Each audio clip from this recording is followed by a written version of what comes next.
Now, you must understand this. It's very important to have a broad philosophy, right? And then you zoom in into Huawei, you zoom into CISCO later on. Then you'll see how the whole thing links together.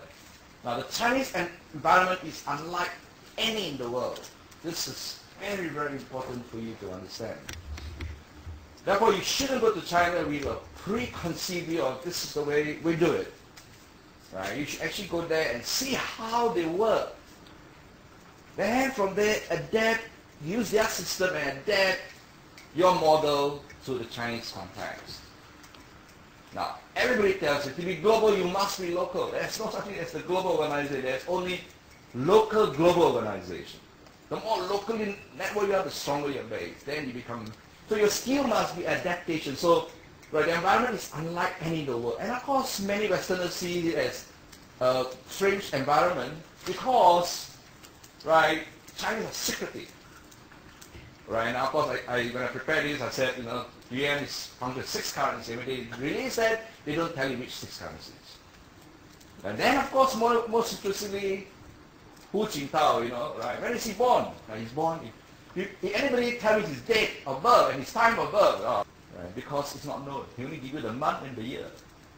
But from the date, you can tell a lot about when he's up, when he's down, you see. The Chinese culture believe in, although the government, the Communist Party don't believe in all this nonsense, but actually they do. But the action tells you they do. They will not tell you the date of birth. They tell you the date of birth, you can know when his cycle is going to be low and the stringent information. Right? So you must first of all understand China is unlike any, but it is becoming increasingly more and more like the modern world. Right? That is the plus point. Right? So there are 6 secret currencies.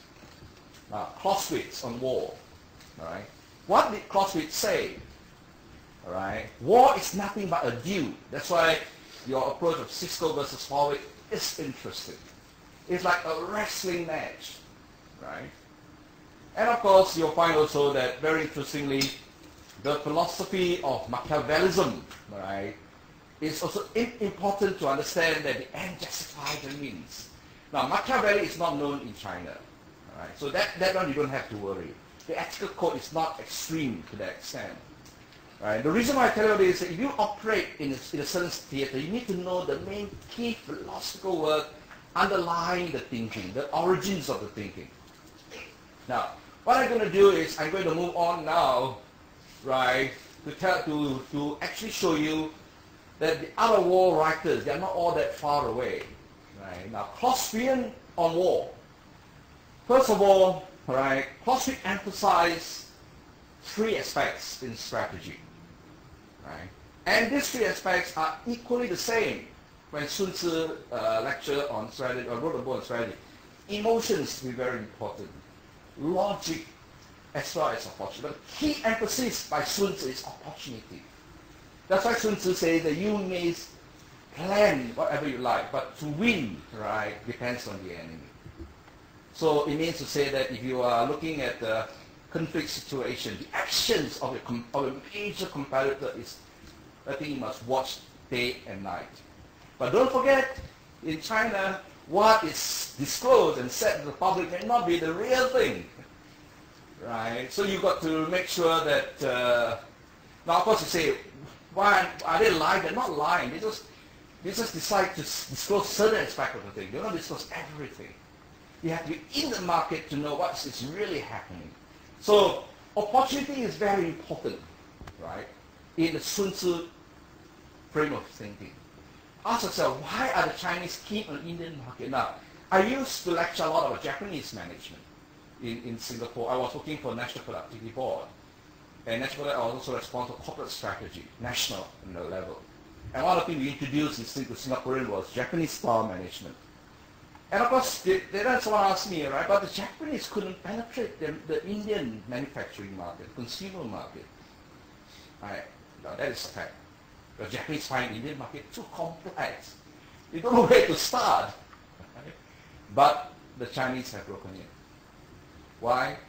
This is a question that I was asked by Indian CEOs. I gave a number of theory explanations why. Firstly, you must realize the Chinese have never had the opportunity to manifest their business skills. Right? The Communist Party simply don't allow it.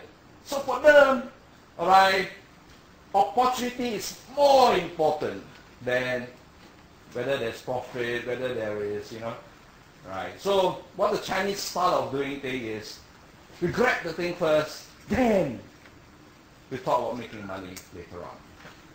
So when there's an order from India, they will ask the question, if I take the rupee price, we will supply the rupee price. Our idea is because the American consumers wouldn't be interested, American member wouldn't be interested unless there is profit. That kind of price, how to make money, not possible throughout the market. Chinese style is different, right? We'll try and make to the price, right? We'll seize the point because opportunity is extremely important. It is not just logic. So if you say, oh, they're not logical, they're not, don't forget, the Chinese have never had a chance. They wanted the chance. All they asked is the opportunity. Now they got it in India. Even silk, they try and penetrate. But don't forget, right? Okay, when I'm teaching this engineering students, right, on supply chain, the China market, when you have fixed overhead, and of course, the problem is that all of us are influenced by British accounting system, American accounting system. They tell you about fixed overhead, the costing, the price of product. This is what you must build into the cost, and so on and so forth.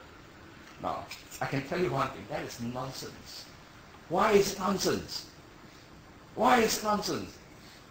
It's nonsense because the price is what the customer is prepared to pay. Nobody interested in your cost. That's your problem. The customers will tell you what I'm prepared to pay. So the realistic strategy you must take really is, right, for the Chinese, they represent opportunity. That's the way. So it doesn't matter. Don't make money. Get the chance. Let's supply a few units. Let's break the market. Then slowly we make it to the price. Now, this is the same strategy as one of the richest men in Singapore. I won't mention his name instead, right? But he's very rich. Right? And his strategy, right, is his developer. But Lee Ka-shing has a different strategy from him. So when the government releases grant of land, right, most of the well-trained, Western-trained, valuer, they will do all the count, they will do estimation, what the plot is worth, what is the market value, and then they will bid for it. Right? Now this guy, he doesn't care. His strategy is very simple. I grab it no matter what the price is. Right? Because his argument is very simple. If I don't grab the land, I got no chance to build. So the price is the second issue.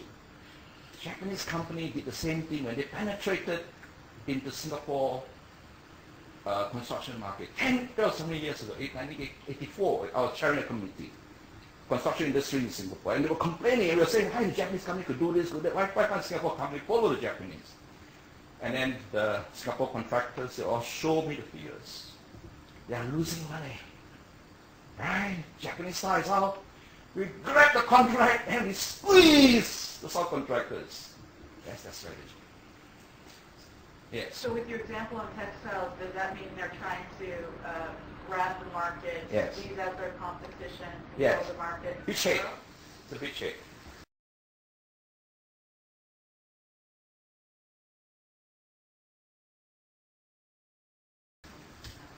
You will pay any price. You see. No money lending. The process was so beautifully done by the director. That beachhead capturing is really, you sacrifice a lot of truth just to get the beachhead. That beachhead is the key for you, therefore, to go into the market. Beachhead, very important. So, logic, emotions, and this doesn't come from Sun Tzu, it's come from Clausewitz. And you have a German version of Clausewitz, I'm willing to pay you money for it, twice, 3 times the price. I'm looking for a German version, I couldn't get it. Clausewitz is a very interesting tool.